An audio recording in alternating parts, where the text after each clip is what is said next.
नमस्कार।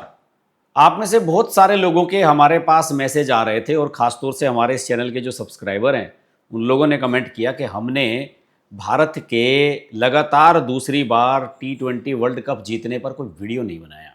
बिल्कुल सही बात है। पिछली बार जब रोहित शर्मा की कप्तानी में भारत ने T20 का वर्ल्ड कप जीता था वेस्ट इंडीज में, हमने लाइव किया था और आप में से बहुत सारे लोग हमारे साथ जुड़े भी थे। एक दो वीडियो और भी हमने उस पर बनाए थे, लेकिन इस बार हमने इस पर कोई वीडियो बनाया नहीं। हालांकि ग्लोबल हर्ष चैनल की खास बात यह है कि इस पर हम मीडिया, बॉलीवुड और स्पोर्ट्स, इन सभी क्षेत्रों पर लगातार वीडियोस बनाते रहते हैं। देखिए, मेरा मानना है कि भारत ने इस वर्ल्ड कप को जीता, कैसे जीता, उसमें किसका क्या योगदान रहा, इस पर बहुत सारे एक्सपर्ट्स की ओपिनियन आई है और उन सब लोगों को आपने देखा होगा, सुना होगा। किसी से आप एग्री करेंगे, किसी से आप डिसएग्री करेंगे। तो मैं कोई इतना बड़ा क्रिकेट विशेषज्ञ नहीं हूं कि मैं अपनी कोई राय दूं। इसमें कोई शक नहीं है कि जसप्रीत बुमराह, संजू सैमसन, ईशान किशन, इन जैसे खिलाड़ियों का इस वर्ल्ड कप की जीत में बहुत बड़ा योगदान है। लेकिन कई सवाल मेरे मन में भी आए, आपने भी सोशल मीडिया पर लिखे हैं इस तरह की बातें। जैसे कि आपने देखा होगा कि फाइनल के दिन एक विशेष केबिन बनाया गया था वर्ल्ड कप में, जिसमें पूर्व के जो वर्ल्ड चैंपियंस प्लेयर हैं वो मौजूद थे। उसमें कपिल देव साहब थे, जिनके नेतृत्व में हमने 1983 का वर्ल्ड कप जीता था और वहीं से भारत में क्रिकेट की क्रांति शुरू हुई थी। और महेंद्र सिंह धोनी थे, जिनके नेतृत्व में हमने T20 का पहला वर्ल्ड कप भी जीता है। 50 ओवर का वर्ल्ड कप जो दूसरी बार हम जीते, तब वो कप्तान थे। चैंपियंस ट्रॉफी हमने जीती हुई है। कोई ऐसा बड़ा टूर्नामेंट नहीं है जो धोनी की कप्तानी में हमने नहीं जीता। और उसके बाद रोहित शर्मा, जिनके नेतृत्व में हमने अभी हाल ही में चैंपियंस ट्रॉफी जीती है, और पिछला वर्ल्ड कप हमने रोहित शर्मा की कप्तानी में जीता था। और 2023 का जो 50 ओवर का वर्ल्ड कप था, उसके फाइनल तक भारतीय टीम पहुंची थी, रोहित शर्मा की कप्तानी में पहुंची थी। तो ये सब लोग विशेष अतिथियों में शुमार था। और जब एक अजीब सा नजारा हुआ, बड़ा दिलचस्प, चूंकि होम ग्राउंड है, भारत अपने देश में ही खेल रहा था फाइनल, तो अहमदाबाद में नरेंद्र मोदी स्टेडियम में जब पुरस्कार समारोह हुआ था, उससे पहले सभी खिलाड़ी मैदान में थे। रोहित शर्मा भी पहुंच गए थे और इन सभी खिलाड़ियों के परिवार के सदस्य भी वहां पर पहुंच गए थे। उसे लेकर कर बहुत सारी वीडियोज सोशल मीडिया पर वायरल हुई, बहुत सारे कमेंट्स सोशल मीडिया पर आए और अभी तक आ रहे हैं। कुछ लोगों ने एक वीडियो क्लिप शेयर की हार्दिक पांड्या की, अपनी गर्लफ्रेंड के साथ वो घूम रहे हैं, डांस कर रहे हैं, नाच रहे हैं, एंजॉय कर रहे हैं ग्राउंड में, बीच में। बहुत सारे लोगों का कहना था कि ये गलत है। किसी ने हार्दिक पांड्या के ऊपर तरह तरह की टिप्पणियां की, किसी ने कहा कि ये छपरी है और इस तरह की हरकतें करता रहता है। लेकिन भाई, ये सबकी निजी लाइफ है। ठीक है कि उनका अपनी पत्नी से तलाक हो चुका है, दोनों अलग रहते हैं, फिर से नया जीवन शुरू करना चाहते हैं। अभी हाल ही में शिखर धवन ने किया है। लंबे समय तक 10-12 साल तक उनकी शादी रही, बच्चे रहे पहली पत्नी से, लेकिन पहली पत्नी के साथ उनका अलगाव हुआ, मनमुटाव हुआ, वो चली गई अपने बच्चों के साथ। और शिखर धवन ने अभी हाल ही में शादी की, जिसमें रोहित शर्मा मौजूद रहे, युजवेंद्र चहल ने डांस किया और विराट कोहली और अनुष्का तो लंदन से आए इसमें भाग लेने के लिए। तो ये सबका निजी जीवन है कि वो कैसे जीते हैं अपने जीवन को। लेकिन सबसे खास बात यह भी रही, कई लोगों ने इस तरह के कमेंट किए कि विराट कोहली को भी फाइनल के दिन यहां पर होना चाहिए था। मुझे भी लगा कि विराट कोहली को फाइनल के दिन भारत का खेल देखने के लिए यहां आना चाहिए था, लेकिन वो आते कहां से, वो तो लंदन में रहते हैं। जब भारतीय टीम के लिए उन्हें क्रिकेट खेलनी होती है तभी वो इंडिया में आते हैं, पूरा समय लंदन में रहते हैं। उनकी पत्नी अनुष्का शर्मा को भारत पसंद नहीं है, वो लंदन में रहना चाहती हैं, वो अपने बच्चों को वहीं पढ़ाना चाहती हैं। तो विराट कोहली यहां से शिफ्ट हो गए हैं, अपनी प्रॉपर्टी अपने भाइयों को और लोगों को दे दी है। हालांकि दी नहीं है, बेची नहीं है, लेकिन उन्हें केयर टेकर बना दिया गया है। बहुत सारे लोगों ने सवाल उठाए इस पर। तो मेरा मानना यही है दोस्तों कि इस प्रकार के सवाल उठाने का कोई औचित्य है नहीं। सबका अपना अपना निजी जीवन है। हार्दिक पांड्या क्या करना चाहते हैं वो उनका अपना निजी जीवन है। विराट कोहली ने अपनी कौन सी राह चुनी है वो उनका अपना निजी जीवन है। और एक बहुत बड़ा जो खुलासा हुआ उस पर मैं आज जरूर विस्तार से चर्चा करना चाहूंगा। बड़ा मजा भी आया मुझे ईशान किशन का। ईशान किशन पिछले 6-7 साल से एक रिलेशनशिप में है और जयपुर की एक लड़की के साथ रिलेशन में थे। सोशल मीडिया पर दोनों के बीच में चैटिंग होती रहती थी, दोनों एक दूसरे को फॉलो कर रहे थे इंस्टाग्राम पर। लेकिन ये किसी ने अभी तक ओपन नहीं किया था कि आखिरकार ये लड़की है कौन। ईशान किशन ने भी बढ़िया दिन चुना और ईशान किशन ने क्या जबरदस्त इनिंग खेली है फाइनल में आप सब जानते हैं। ईशान किशन ने एक तरीके से अपने प्यार का इजहार किया खुले रूप से। उन्होंने भी अपनी प्रेमिका को ग्राउंड में बुला लिया और सबसे मिलवाया। रोहित शर्मा के साथ फोटो खिंचवाए, सूर्य कुमार यादव के साथ फोटो खिंचवाए, अपनी पूरी टीम से इंट्रोड्यूस कराया। हालांकि सभी जो खिलाड़ी हैं वो निश्चित रूप से जानते होंगे, लेकिन फिर भी सबके मन में एक कौतूहल तो है कि आखिरकार ये लड़की है कौन। मैं आपको बताता हूं, इसके बारे में अवश्य बताऊंगा।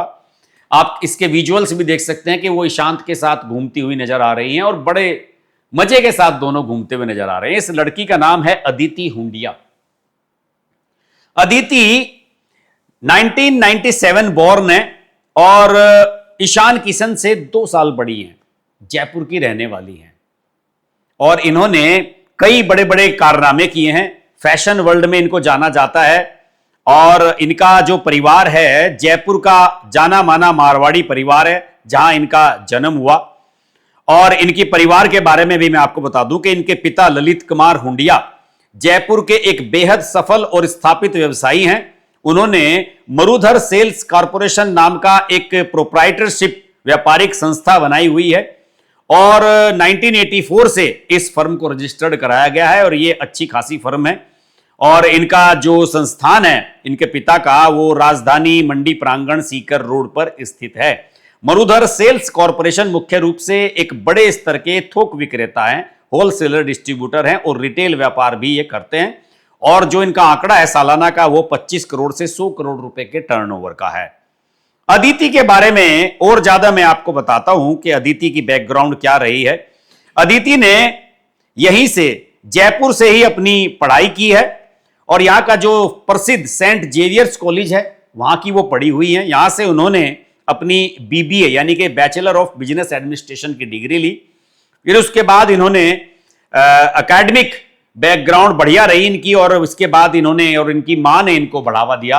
इन्होंने मॉडलिंग में जाने का फैसला किया और उसके बाद ये मॉडलिंग में आगे बढ़ गई और पूरा परिवार का एक सपोर्ट इनको रहा। फिर उसके बाद इन्होंने अपने मॉडलिंग कैरियर को आगे बढ़ाया और जो ब्यूटी पेजेंट्स होते हैं, जैसे मिस इंडिया वगैरह के कॉन्टेस्ट होते हैं, उसमें इन्होंने भाग लिया। 2016 में जयपुर का एलिट मिस राजस्थान प्रतियोगिता होती है, उसमें इन्होंने भाग लिया और ये फर्स्ट रनअप यानी कि 3rd नंबर पर रही। और इसके बाद इन्होंने मिस ब्यूटीफुल आईज और मिस बॉडी ब्यूटीफुल जैसे कई खिताब भी जीते।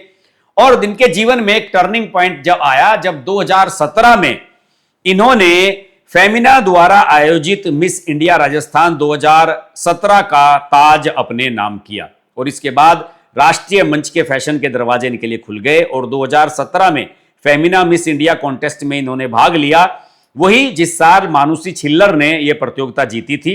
और उस साल इन्होंने फाइनलिस्ट के रूप में अपनी जगह बनाई और उसके बाद विदेशों में भी कुछ ब्यूटी पेजेंट्स में इन्होंने भाग लिया। और इसके अलावा देखिए इतनी कम उम्र में की कितनी बड़ी उपलब्धियां हैं। अदिति हुंडिया ने अपना एक ब्रांड बनाया है, लेबल अदिति हुंडिया LAH जिसको कहते हैं, उसको लॉन्च किया है और उसमें 5000 के करीब इन्हें ऑर्डर्स भी मिले हुए हैं और इनका भी कई करोड़ रुपए का सालाना का लेन देन बताया जाता है। तो इस तरीके से ईशान किशन और अदिति ने यह फैसला किया कि हम इस मंच को चुनते हैं अपने प्यार का इजहार करने के लिए। वैसे ईशांत की मां और उनकी फैमिली के मैं बयान देख रहा था टीवी चैनल्स पर, तो उनकी मां ने तो यह भी कह दिया कि अभी तो इसे क्रिकेट खेलनी चाहिए, 27 साल का ही है। और वास्तव में ईशान किशन अपने कैरियर की पीक पर हैं। अभी उनकी कप्तानी में झारखंड ने मुश्ताक ट्रॉफी जीती है और उसके बाद ईशान किशन ने पूरे वर्ल्ड कप में जैसी बैटिंग की और उससे पहले न्यूजीलैंड के खिलाफ जो सीरीज जी T20 की, उसमें जो जबरदस्त बैटिंग की है ईशान किशन का, तो ऐसा लग रहा है कि उन्हें कोई रोक ही नहीं सकता। फाइनल में आपने देखा होगा कि ईशान किशन ने किस तरीके से शानदार फील्डिंग भी की, लाजवाब कैच भी पकड़ रहे हैं। और देखिए वो विकेट कीपर हैं और उसके बावजूद भी विकेट कीपिंग संजू सैमसन कर रहे थे, तो उन्हें फील्डिंग की जिम्मेदारी दी गई थी और उन्होंने शानदार फील्डिंग करके दिखाई। यानी कि वो जो भी कर रहे हैं बहुत बढ़िया कर रहे हैं। और ईशान किशन का पिछले 2-3 साल का वो जो रिकॉर्ड आप उठा करके देखेंगे, आईपीएल में भी बड़ा खराब रहा और डोमेस्टिक क्रिकेट में बड़ा खराब रहा था। एक तरीके से आइसोलेशन में चले गए थे, लेकिन बाद में उन्होंने वापसी की और शानदार तरीके से उन्होंने वापसी की। और इन दोनों के बीच में जो प्यार चल रहा है 2017, 18, 19 से चल रहा है। 2017 के बाद से ये काफी सोशल मीडिया पर एक्टिव रही अदिति, और 2019 के आईपीएल में जब फाइनल खेला जा रहा था हैदराबाद में, मुंबई इंडियंस ने शायद वो जीता था, उस दौरान ये दर्शक दीर्घा में बैठी हुई नजर आई थी और उसी बीच लोगों ने ये चर्चाएं उड़ाई थी कि ये किसको सपोर्ट करने के आई हैं। तो इन्होंने ये कहा था कि मैं मुंबई इंडियंस को फॉलो नहीं करती, लेकिन मुंबई इंडियंस में मेरा एक मित्र खेल रहा है, मैं उसको सपोर्ट करने आई हूं। उसके बाद इनके साथी खिलाड़ियों को पता लगा कि भाई इन दोनों का कुछ ना कुछ चक्कर चल रहा है। 2019 में ही ईशान किशन ने जन्मदिन के अवसर पर, ईशान किशन का जब जन्मदिन था, तो अदिति ने सोशल मीडिया पर ईशान के साथ अपनी पुरानी तस्वीरें शेयर की थी और उसी के बाद ये डेटिंग की अटकलें लगने लगी थी। तो दोस्तों, खिलाड़ियों की भी निजी जिंदगी होती है। हम हर खिलाड़ी से ये उम्मीद नहीं कर सकते कि वो आपकी मर्जी से चले। हार्दिक पांड्या का अलग अंदाज है, विराट कोहली विदेश में रहना चाहते हैं, उनकी मर्जी है। सूर्य कुमार यादव देखिए, वर्ल्ड कप जीता, तो वर्ल्ड कप जीतने के बाद वर्ल्ड कप को लेकर के अहमदाबाद के प्रसिद्ध हनुमान मंदिर में गए कोच गौतम गंभीर और जय शाह के साथ। इसे लेकर बहुत सारे लोगों ने क्रिटिसिज्म शुरू कर दिया। दरअसल हमारे देश में बहुत सारे ऐसे लोगों की संख्या है जिसे कहते हैं ना कि नमक हराम टाइप के लोग हैं ये। भारत अगर कोई बड़ी उपलब्धि होती है, भारत बड़ी कोई जीत हासिल करता है, तो इन सब लोगों को ऐसा लगने लगता है कि इसमें भी कोई षड्यंत्र है।